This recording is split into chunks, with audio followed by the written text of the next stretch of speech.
अस्सलाम वालेकुम। Welcome students lecture number 2 में। और लास्ट टाइम हमने स्टार्ट किया हुआ था डेटाबेस सिस्टम्स के बारे में। इस लेक्चर में हम डिस्कस करेंगे इंशाल्लाह मुख्तलिफ एडवांटेजेस और डिसएडवांटेजेस जो कि हमें किसी भी डेटाबेस सिस्टम से मिलते हैं।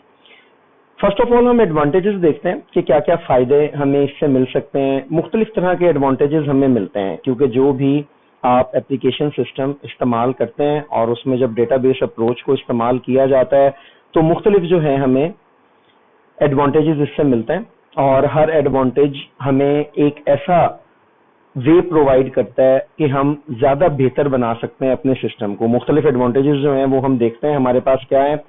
सबसे पहले control of data redundancy. Redundancy हमारे पास क्या होती है? डुप्लीकेशन। जैसा कि प्रीवियसली हमने देखा था कि एक स्टूडेंट के मुतालिक अगर आप डाटा स्टोर कर रहे हैं तो उसका नेम और रोल नंबर वो हालांकि सेम है लेकिन अलग अलग डिपार्टमेंट या अलग अलग हमारे पास जो चीजें हैं वो अलग अलग तरह से उसे स्टोर कर रही हैं।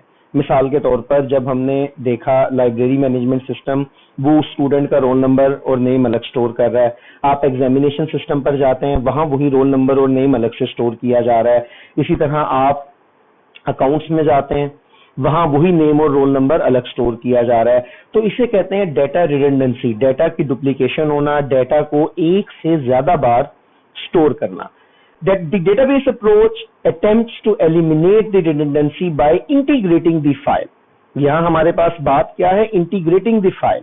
इंटीग्रेट करने का मतलब होता है जो हमारे पास मुख्तलिफ फाइल्स हैं जिनके अंदर हमने डेटा स्टोर किया हुआ है, हम उन्हें इकट्ठा कर देते हैं। अब अगर मैं उन्हें इकट्ठा करता हूं तो जाहिर सी बात है मुझे बार बार नेम और रोल नंबर स्टोर करने की जरूरत नहीं है।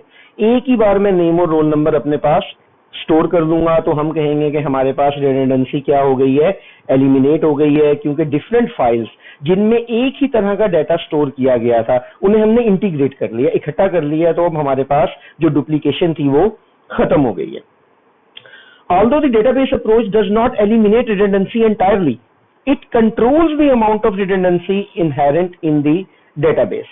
कुछ चीजें ऐसी होती हैं जहां हमें डुप्लीकेशन की जरूरत होती है। ये डिपेंड करता है सिचुएशन पर कि किस तरह से हम डेटा को स्टोर कर रहे हैं, हमारे डेटाबेस मैनेजमेंट सिस्टम की डिमांड क्या है, किस तरह से हमने उन्हें उसे बनाना है और फिर उसे इस्तेमाल करना है। इसलिए हमारे पास ये लाइन है कि नॉट एलिमिनेट रिडंडेंसी एंटायरली। मुकम्मल तौर पर डुप्लीकेशन खत्म नहीं होती। कुछ जगह ऐसी हैं जहां हमें डुप्लीकेशन की जरूरत होती है। रिक्वायर्ड डुप्लीकेशन, रिक्वायर्ड रिडंडेंसी हमें करनी पड़ती है, लेकिन it controls the amount of redundancy inherit in the database. आमतौर पर जब डेटाबेस मैनेजमेंट सिस्टम को इस्तेमाल ना किया जाए, डेटाबेस सिस्टम्स को इस्तेमाल ना किया जाए, जब हमारे पास जो रिडंडेंसी होती है, जब जो बहुत ज्यादा डुप्लीकेशन होती है, उसकी अमाउंट को डेटाबेस मैनेजमेंट सिस्टम या डेटाबेस में कंट्रोल कर लिया जाता है। Data consistency. कंसिस्टेंट का मतलब हमारे पास होता है, या कंसिस्टेंसी का मतलब हमारे पास ये होता है कि हमारे पास डेटा जो है वो ठीक होगा, डेटाबेस में डेटा एक्यूरेट होगा, उसमें हमारे पास कोई गलती नहीं होगी। बाय एलिमिनेटिंग और controlling redundancy, the database approach reduces the risk of inconsistencies occurring. जैसे अभी हमने प्रीवियस पॉइंट में पढ़ा कि डेटाबेस में रिडंडेंसी को खत्म कर दिया जाता है, एलिमिनेट कर दिया जाता है या कंट्रोल किया जाता है।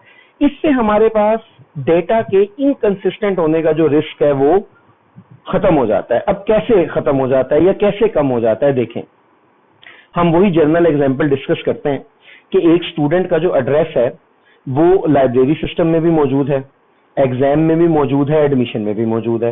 अब फर्ज करें किसी वजह से वो स्टूडेंट अपना उसका एड्रेस चेंज होता है, वो लोग घर कहीं शिफ्ट करते हैं। अब वो जाता है एडमिशन में और एडमिशन में जाने के बाद अपना एड्रेस अपडेट करवा देता है कि पहले मेरा एड्रेस ये था, अब मेरा एड्रेस चेंज कर दिया जाए, हाउस नंबर ये लिख दिया जाए, स्ट्रीट नंबर ये लिख दिया जाए, एक्सेट्रा जो भी वहां रिक्वायरमेंट होगी। अब उसने एडमिशन डिपार्टमेंट में जाकर अपना एड्रेस अपडेट करवा दिया, ओके हो गया, लेकिन स्टिल लाइब्रेरी में और एग्जाम में उसका पुराना एड्रेस ही पड़ा हुआ है। अब एक स्टूडेंट के मुतालिक अगर अलग अलग जगहों पर अलग अलग इंफॉर्मेशन है तो इसे हम कहते हैं कि हमारा डेटा इनकंसिस्टेंट है, या इसे डेटा इनकंसिस्टेंसी कहा जाता है। लेकिन हमारे पास यहाँ एडवांटेज क्या है कि डेटा कंसिस्टेंसी हो जाती है। डेटा क्या हो जाता है? इसमें कंसिस्टेंट हो जाता है। कैसे कंसिस्टेंट हो जाता है? अगर एड्रेस मैं स्टोर ही एक दफा कर रहा हूं तो जाहिर सी बात है जैसे स्टूडेंट अपना एड्रेस अपडेट करवाएगा, वो एड्रेस उसी एक जगह पर अपडेट हो जाएगा। अब चाहे लाइब्रेरी डिपार्टमेंट हो, एग्जामिनेशन डिपार्टमेंट हो या एडमिशन डिपार्टमेंट हो, सब उसी एक जगह से उसका एड्रेस एक्सेस करेंगे, तो कभी भी एड्रेस में किसी किस्म की इनकंसिस्टेंसी नहीं आएगी, हर जगह पर एड्रेस हमारे पास सेम होगा। तो रिडंडेंसी के रिमूव होने से डाटा इनकंसिस्टेंसी खत्म हो जाती है और हमारा डाटा कंसिस्टेंट हो जाता है या डाटा में कंसिस्टेंसी पैदा हो जाती है। It ensures all copies of data are kept consistent. और अगर हमने बैकअप के लिए डाटा की कोई कॉपी भी ली हुई है तो उस जगह पर भी हम क्या करेंगे, इस अपडेशन को परफॉर्म करेंगे। जैसे मैंने आपको बताया कि कुछ जगहों पर हमें रिडंडेंसी की जरूरत है। अगर यूजर कोई ऐसी वैल्यू अपनी अपडेट करवाता है जिस वैल्यू में हमें रिडंडेंसी की जरूरत थी और वो हमने एक से ज्यादा जगहों पर स्टोर करवाई हुई है, तो ऐसी सूरत में डेटाबेस यकीन दहानी करवाती है, इंश्योर करती है कि दोनों जगहों पर आपका जो डाटा है वो कंसिस्टेंट होगा, मतलब अपडेट किया जाएगा, सेम होगा। More information from the same amount of data. Data एक दफा ही आप स्टोर कर रहे हैं, आपके पास एक ही है, लेकिन आप मुख्तलिफ ऑपरेशंस उस डाटा पर परफॉर्म कर मुख्तलिफ इंफॉर्मेशन, एडिशनल इंफॉर्मेशन उससे गेट कर सकते हैं। With the integration of the operated data in the database approach, it may be possible to derive additional information for the same data. Data हमारे पास मौजूद है, एक जगह पर मौजूद है, इंटीग्रेटेड है। अब हम डिफरेंट ऑपरेशंस इस पर परफॉर्म कर सकते हैं और डाटा हमारा कंसिस्टेंट भी है, इसलिए एडिशनल इंफॉर्मेशन जो है वो हम यहां से बड़ी आसानी से प्रोड्यूस कर सकते हैं। Sharing of data. Sharing of data, database belongs to the entire organisation and can be shared by all authorised users. Database में जो डाटा होता है, जाहिर सी बात है उसका ताल्लुक पूरी ऑर्गेनाइजेशन, पूरे इदारे से होता है। जैसे अगर हम अपने कॉलेज में किसी स्टूडेंट का डाटा स्टोर करते हैं तो उसका ताल्लुक पूरे कॉलेज से है, तो उसे मुख्तलिफ यूजर्स के दरमियान शेयर किया जा सकता है। जो लोग डेटाबेस इस्तेमाल करते हैं, यहाँ हम उन्हें यूजर्स कह रहे हैं, वो सब उस डाटा को व्यू कर सकते हैं। इस यूजर्स के साथ एक लफ्ज है ऑथोराइज्ड। ऑथोराइज्ड यूजर्स ऐसे लोग जिन्हें आप खुद एक्सेस देना चाहते हैं, वो हमारे पास ऑथोराइज्ड है। नेक्स्ट हमारे पास एक पॉइंट आएगा सिक्योरिटी से रिलेटेड, वहां हम ऑथोराइज्ड यूजर को डिटेल से डिस्कस करेंगे कि यहाँ जो यूजर्स के साथ ऑथोराइज्ड का लफ्ज लगा हुआ है उससे क्या मुराद है, वो कौन लोग हैं जिनके दरमियान हम डाटा शेयर करना चाहते हैं। Improved data integrity.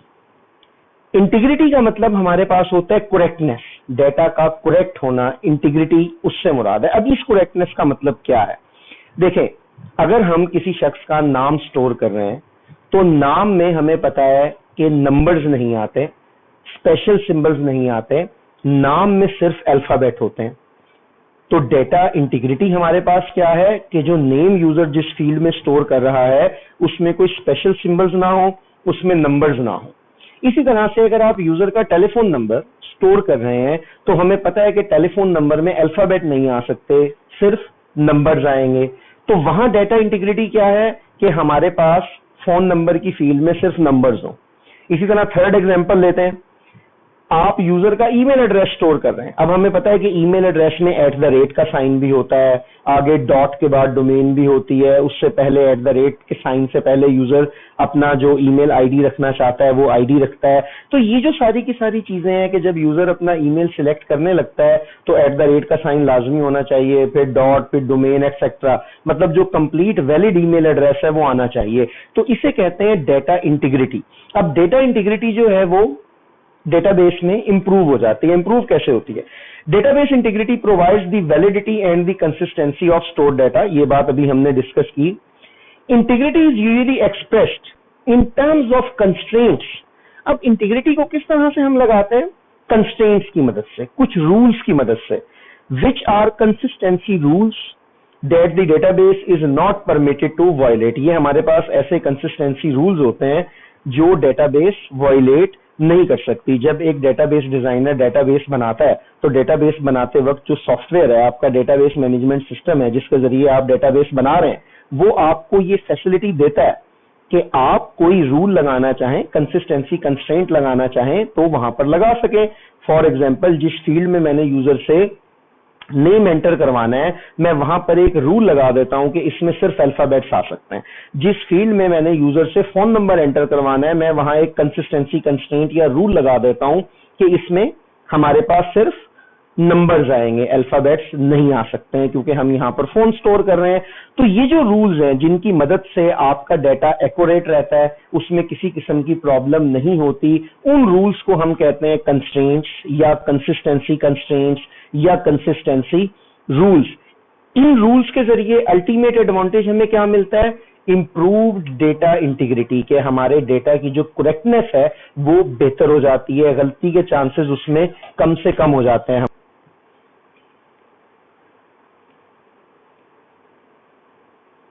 नेक्स्ट हमारे पास आ जाता है इंप्रूव्ड सिक्योरिटी। अब ये बड़ा इंपॉर्टेंट स्लाइड है, बड़ी इसमें हम डिस्कस करते हैं वो पॉइंट्स कि सिक्योरिटी किस तरह से डेटाबेस की मदद से इंप्रूव होती है। First of all, database approach provides a protection for the data from the unauthorised user. ऐसे लोग जिन्हें आप नहीं चाहते कि वो डेटाबेस इस्तेमाल करें, या जो आपकी कंपनी से, आपके कॉलेज से, आपके इदारे से बिलोंग नहीं करते, वो सब हमारे पास अनऑथोराइज्ड यूजर हैं। अब डेटाबेस के जरिए ना आप अपना डेटा इन सब अनऑथोराइज्ड यूजर से बचा सकते हैं। कैसे बचा सकते हैं हम देखते हैं। It may take the term of user names and passwords to identify the user type and their access rights. ये बड़ी इंपॉर्टेंट बात हमारे पास आ गई। पहली चीज तो बड़ी कॉमन है, यूजर नेम एंड पासवर्ड्स। हम अक्सर अपने मोबाइल फोन पर, अपने कंप्यूटर में, अपने लैपटॉप में सिंपल यूजर नेम पासवर्ड जो है वो इस्तेमाल करते हैं। अगर कोई शख्स यूजर नेम पासवर्ड देगा तो वो डेटाबेस को इस्तेमाल कर सकेगा, अगर वो यूजर नेम पासवर्ड नहीं देगा तो वो डेटाबेस को इस्तेमाल नहीं कर सकेगा।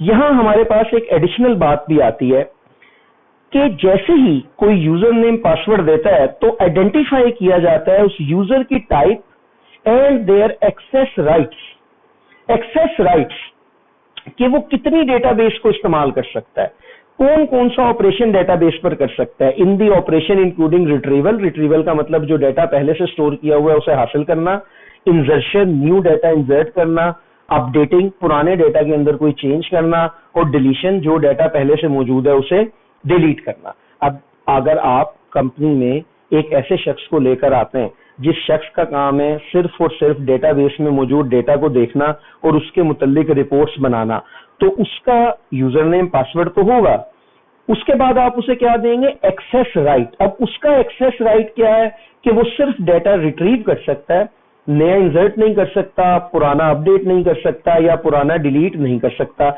लेकिन एक शख्स है डेटाबेस मैनेजर, वो जो डेटाबेस के अंदर डेटा को एंटर भी कर सकता है, अपडेट भी कर सकता है, डिलीट भी कर सकता है और रिट्रीवल भी कर सकता है। तो जब वो अपना यूजर नेम और पासवर्ड देगा तो आइडेंटिफाई किया जाएगा इस यूजर की टाइप क्या है।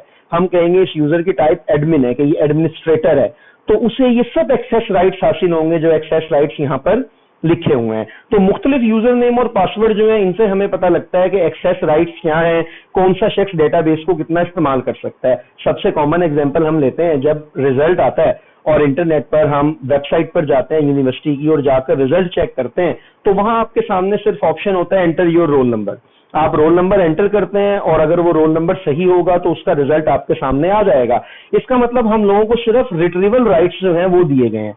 लेकिन जो यूनिवर्सिटी में डेटाबेस मैनेजमेंट सिस्टम में एडमिनिस्ट्रेटर हैं, उन्होंने जाहिर सी बात है इस सारे डाटा को एंटर किया है, अपडेट किया होगा, कोई तब्दीली आ जाती है, गलत डाटा हमारे पास डिलीट किया गया होगा, तो सारे के सारे एक्सेस राइट्स एडमिनिस्ट्रेटर के पास मौजूद होते हैं। लेकिन जब हम बात करते हैं अपनी, हम एंड यूजर हैं, तो हमारे पास कोई एक्सेस राइट नहीं होते, हम सिर्फ डाटा को व्यू कर सकते। डेटाबेस की सिक्योरिटी के लिए ये एक्सेस राइट्स और यूजर नेम पासवर्ड हमारे पास एक बड़ी अहम चीज होती है, जिसकी मदद से आप अपना डाटा अनऑथोराइज्ड यूजर से सिक्योर कर सकते हैं। इन्फोर्समेंट ऑफ स्टैंडर्ड्स, हम मुख्तलिफ स्टैंडर्ड्स बनाते हैं। एक मैं आपको कॉमन एग्जांपल देता हूं स्टैंडर्ड की, कि मैं कहता हूं जो नाम डेटाबेस में एंटर किया जाएगा वो 30 कैरेक्टर्स पर मुश्तमिल हो सकता है, 30 अल्फा या 30 अल्फाबेट्स पर मुश्तमिल हो सकता है। मोबाइल नंबर की लेंथ क्या होगी, ईमेल की क्या होगी, एड्रेस की क्या होगी, एटसेट्रा एटसेट्रा। इन चीजों को हम मुख्तलिफ, एक स्टैंडर्ड की एग्जांपल है ये। The integration of the database enforces the necessary standard. अब जैसे ही आप डेटाबेस को इंटीग्रेट करते हैं, सारा डाटा इकट्ठा करते हैं, फिर आप उस पर स्टैंडर्ड लगा सकते हैं। डाटा फॉर्मेट, डाटा के फॉर्मेट्स क्या होंगे, अल्फाबेट्स की सूरत में कौन सा है, नंबर्स की सूरत में कौन सा है, स्पेशल सिंबल जैसे एट द रेट वगैरह के साइन है वो कहाँ आने हैं, नेमिंग कन्वेंशन कि किस चीज का नाम किस तरह से रखा जाएगा, उसे डॉक्यूमेंट कैसे किया जाएगा, जब आपने डाटा अपडेट करना है उसके लिए क्या क्या चाहिए, और एक्सेस रूल्स कि डाटा को इस्तेमाल करने के रूल्स क्या हैं। देखिए, अगर हमारे पास सारे की सारी डेटाबेस का जो डाटा है वो हमने इंटीग्रेट किया हुआ है, इंटीग्रेशन हमारे पास है, तो ऐसी सूरत में हम कह सकते हैं कि हम इन पर एक बेहतर स्टैंडर्ड लगा सकते हैं, क्योंकि एक दफा स्टैंडर्ड लगाने से वो स्टैंडर्ड सब पर अप्लाई होगा। लेकिन अगर हमारे पास इंटेग्रिटी नहीं है, डाटा अलग अलग जगहों पर मौजूद है, जैसा कि डेटाबेस सिस्टम की बजाय फाइल प्रोसेसिंग सिस्टम में होता है, वहां स्टैंडर्ड्स को आप इन्फोर्स इस तरह से नहीं कर सकते। तो डाटा इंटेग्रिटी जो है वो हमारे पास बहुत ज्यादा जरूरी है, इंटीग्रेट किया जाता है, इंटीग्रेशन हो जाती है, इंटेग्रिटी हमारे पास है। जैसे हमने लास्ट इंटेग्रिटी के बारे में पढ़ा कि इंटेग्रिटी हमारे पास क्या है, उसकी कुरेक्टनेस इंटीग्रेशन से हुई, और इंटीग्रेशन पर हमने स्टैंडर्ड्स को इन्फोर्स कर दिया। तो स्टूडेंट्स, ये हमारे पास जो है एडवांटेजेस थे। नेक्स्ट लेक्चर में हम डिसएडवांटेजेस देखेंगे, और आप इस लेक्चर को अच्छी तरह से सुने, पॉइंट्स नोट करें, और कोई भी आपको इससे रिगार्डिंग क्वेश्चन होता है वो आप कमेंट्स के अंदर पोस्ट कर दें, तो इंशाल्लाह मैं अकॉर्डिंगली आपको उसका आंसर दे दूंगा। तो नेक्स्ट लेक्चर में मिलते हैं इंशाल्लाह।